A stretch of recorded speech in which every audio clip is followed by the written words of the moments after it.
बहुत बहुत स्वागत है आपका रिपब्लिक मीडिया नेटवर्क पे। अनुपम जी अब सिर्फ एक्टर डायरेक्टर नहीं है सर, मैं देखता हूँ आजकल आप इंस्पिरेशनल कोट भी डालते हैं काफ़ी। अब आप लाइफ कोच भी हो गए, मोटिवेटर भी हो गए सर। मेरा सवाल आपसे ये कि सर ये आज जैसे अभी मृदुल ने कहा कि कभी भी कुछ भी हो सकता है, तो ये कुछ भी क्या है? मतलब अब आप वाकई लाइफ कोच हो गए, आप मोटिवेटर भी हो गए? सबसे पहले तो मैं आपके सवाल का जवाब देता हूँ, उससे पहले बताना चाहता हूँ कि इस भव्यता को, रिपब्लिक की इस भव्यता को देखकर, इस कॉम्प्लेक्स को देखकर मुझे बहुत अच्छा, बहुत गर्वित महसूस कर रहा हूँ कि हमारे हिंदुस्तान में एक ऐसा इंसान है, एक ऐसी टीम है। अर्नब गोस्वामी, उनकी टीम यहाँ बैठे हैं, उनके सब लोग, आप लोगों ने वाकई एक बहुत कमाल की रचना की है। अर्नब, आपने बहुत अच्छा ये बनाया है रिपब्लिक का, इतना बड़ा इंस्पिरेशनल जिसे कहते हैं, आपने ये तरक्की की है। और ये तरक्की मैंने आपकी मुंबई से देखी है। मुंबई में जब रिपब्लिक का ऑफिस था तो उसकी जब ईंट लग रही थी, एक हर हफ्ते में चला जाता था इनको मिलने। मैंने एक शो किया था, तो वहाँ से गुज़रते गुज़रते और फिर कहाँ से गुज़रते गुज़रते कुछ भी हो सकते होते होते आप यहाँ पहुँचे हैं। इसका सिर्फ एक ही मतलब है कि जीत की सत्य की हमेशा जीत होती है। सबसे बड़ी बात ये है। अब आपके सवाल का जवाब देना चाहूँगा। ज़िंदगी सब कुछ सिखाती है, और ख़ासकर अगर आप ऐसी ज़िंदगी जियो जहाँ पर आप नाटक ना करो लाइफ को जीने का, बल्कि असली में जियो, तो फिर आपके पास बहुत सारी कोटेशंस हो सकती हैं। बिकॉज़ आप वो कोटेशंस बोल रहे हो जो आपने महसूस की है। और मैं बहुत लकी था कि मैं एक गरीब घर में पैदा हुआ, क्योंकि गरीब घर में पैदा होने से परिवार वाले सब लोग साथ में रहते हैं। और उन दिनों दादा दादी जो थे वो कहानियाँ सुनाते थे, महाभारत की, रामायण की, गीता की, पढ़ाई की, या किसी भी चीज़ की। तो और छोटे शहर में पैदा हुआ तो सपने देखने का भी बहुत ज़्यादा अवसर मिलता था। छोटे शहर में बहुत ज़्यादा सपने इंसान देखता है। और मैं अपनी लाइफ को हमेशा अपनी ऑटोबायोग्राफी के हिसाब से देखता हूँ। जैसे मैं अभी आपसे बात कर रहा हूँ, मुझे लग रहा है कि ये बात आज से 1 साल बाद में इसका जिक्र करूँगा। So I look at my life from a cinema point of view, and this is not only when I came into movies, this is also जब मैं शिमला में रहता था, जब मैं कुछ भी नहीं था। मैं बहुत ही पुअर स्टूडेंट था पढ़ाई में, कुछ खेल कूद में भी नहीं अच्छा था। पर पता नहीं मुझे क्यों लगता था कि मुझे कुछ बनना है और मैं कुछ बनूंगा। और मेरे को प्रभावित करती थी किताबें। मैंने पहली किताब पढ़ी थी मैक्सिम गोर्की की माँ। मेरे चाचा जी हैं, अभी भी हैं, प्यारेलाल जी, उन्होंने मुझे वो किताब दी थी। उन दिनों रशियन लिटरेचर की किताबें हिंदी में ट्रांसलेट होती थी। जब मैंने मैक्सिम गोर्की की माँ किताब पढ़ी, मदर, उसका ट्रांसलेशन पढ़ा, तो मुझे लगा कि किताबों में जो ख़जाना है वो कहीं भी नहीं है। और आप यकीन नहीं करेंगे, 2006 से पहले जो अनफॉर्चुनेट वो जो क्लाउड बर्स्ट हुआ था जिसमें मुंबई में बाढ़ आई थी, उससे पहले मेरे पास 14,000 किताबों की अपनी एक कलेक्शन थी।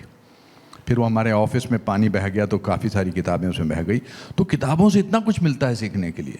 सर आपने किताबों का जिक्र किया, लेकिन मैंने कहीं पढ़ा कि आपके किताबों को पढ़ने से मार्क्स बहुत कम थे, 38% मार्क्स थे आपके। बिल्कुल। और आप 37 रुपीज़ लेकर मुंबई आए थे। तो मेरा सवाल आपसे ये कि ये जैसे बहुत से लोग मुंबई, क्योंकि हर रोज़ हज़ारों लड़के पहुंचते हैं एक्टर बनने के लिए, आप उनके पास बहुत से एक्सक्यूजेज होते हैं जब वो नहीं कर पाते हैं कुछ। आपके पास कोई एक्सक्यूज नहीं था, एक्सक्यूज आप दे भी सकते थे, लेकिन कौन सी वो चीज़ थी जो आपको बहुत मोटिवेट कर रही थी कि यार मार्क्स भी नहीं है, पैसा भी नहीं है, ऑप्शन भी नहीं है? भूख, कुछ बनने की भूख। देखिए, मेरे मार्क्स उस पढ़ाई में अच्छे नहीं थे जो मैं करना नहीं चाहता था। मेरे 38% मार्क्स आए ग्रेजुएशन तक, और बट मैं पढ़ नहीं सकता था, मुझे पढ़ना आता ही नहीं था। मतलब I was not interested in studies. पर मैं एक गेम करता हूँ, मैं आज इनके साथ, आपके दर्शकों के साथ एक गेम करना चाहता हूँ, बिकॉज आपने 38% की बात कही। यहाँ जितने भी बैठे हैं आप में से 60% से कितने ज़्यादा लोगों के मार्क्स आए हैं? अरे हाथ खड़े करिए। माय गॉड, पूरे ऑडिटोरियम के हैं। अच्छा, 70% से ज़्यादा कितने लोगों के आए हैं? ये क्या कर रहे हो आप, ऐसे पढ़े लिखे लोगों को लेकर आए हो। 80% से कितने लोगों के आए हैं? फिर भी आप ऑडियंस में बैठे हो, मैं यहाँ बैठा हूँ मंच पर।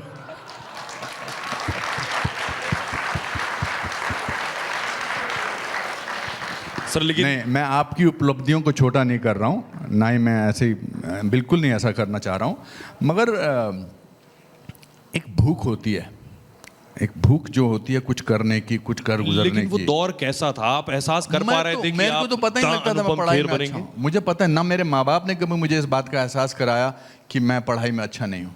बिकॉज मेरे फादर जो थे वो क्लार्क थे फॉरेस्ट डिपार्टमेंट में, उनकी पूरी ज़िंदगी बेचारों की इसी में निकल गई थी। वो 8 बजे निकलते थे और 8 बजे वापस आते थे कि 14 लोगों के घर लोग परिवार को उनको बड़ा करना है। So they never had the time to ask कि तू क्या बनेगा, क्या करना चाहता है। मैं IAS ऑफिसर बनना चाहता था।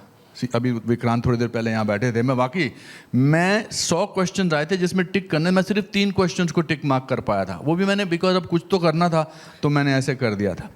But I think I had, cinema हमारे वहाँ पर बहुत दिखाते थे, जैसे गणपति के दिनों में मुंबई में दिखाते हैं, तो मैं वो जब सिनेमा देखता था, मैंने फिल्म देखी थी उपकार, मनोज कुमार साहब की, दिल एक मंदिर, 2 आँखें 12 हाथ। वो फिल्में देख के मुझे लगता था ये वर्ल्ड बड़ा कमाल का है। नया नया आज़ाद हुआ था हिंदुस्तान। मैं हिंदुस्तान से 8 साल छोटा हूँ और हम दोनों एक साथ बड़े हैं। और आप और अर्नब गोस्वामी की डेट ऑफ बर्थ भी सेम है। हाँ, मैं भी 7 7 मार्च हूँ, अर्नब गोस्वामी 7 मार्च है, तो महानता हम लेके चले थे। तो आई थिंक बिकॉज जब आप प्लान नहीं करते हैं चीज़ें, लेकिन आप छोड़ना नहीं चाहते हैं, तो फिर आपको कोई ताकत रोक ही नहीं सकती है। मेरे फादर ने बड़ी अच्छी बात कही थी कि failure is an event, never a person. तो जब फादर ने 14 साल के बच्चे से ये डर निकाल दिया था कि भैया फेल हो जाओ तो कोई बहुत बड़ी बात नहीं है, it's all right to fail. और 37 रुपये की जहाँ तक आप बात लेके गए थे, देखिए इसीलिए मुझे सब चीज़ें याद है। मैं 3 जून 1981 को लखनऊ से मुंबई पहुँचा था अपनी किस्मत आजमाने के लिए, और 37 रुपये थे मेरे पास। और इन पिछले 43 ईयर्स में मैं यहाँ आपके साथ बैठा हूँ, मुझे कभी गरीबी का एहसास हो ही नहीं सकता। मेरे बुरे दिन भी लगते हैं, मुझे लगता है कि 37 रुपये तो ज़्यादा कमाया है मैंने। So I don't feel poor in any sense. मैं 2004 में ऑलमोस्ट बैंकरप्ट हो गया था, क्योंकि मैं टीवी टाइकून बनना चाहता था, मैं कुछ करना चाहता था, मैंने उधार लेना शुरू कर दिया। मैं पूरे 100 साल के खेर खानदान में अकेला ऐसा इंसान था जिसने 10,000 रुपये साथ में देखे थे।